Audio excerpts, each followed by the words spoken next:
தமிழ், ஹிந்தி, மலையாளம், தெலுங்கு, கன்னடம், திருச்சி, கோயம்புத்தூர், மதுரை, செஞ்சி, SP கோயில், ஒரகுடம், இந்த மருங்குப்பட்டி. எத்தனையோ லாங்குவேஜ் தெரியும், பரவாயில்ல.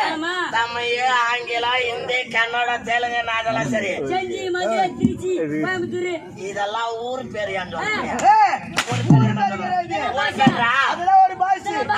சென்னைக்கு ஒரு பாஷை.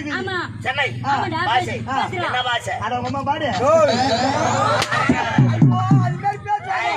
தப்பா நினைக்காத. அந்த சென்னை பாஷையில தான் நிறைய தூய தமிழ் இன்னைக்கு இருக்குது. ஆனா நாம தான் அதை கொச்சியா நினைப்போம். ஆனா அதுதான் உண்மையான தூய தமிழ். நாம தான் நாகரிகம் கொச்சையான தமிழ நாம பேசணும். அது பண்ண மாட்டோம். இதெல்லாம் பாஷன்றியா? இந்த வடிகப்பட்டு கிராமத்துக்கு தனியா பாஷை. வடிகப்பட்டுன்னு பாஷை. நீ இருக்கு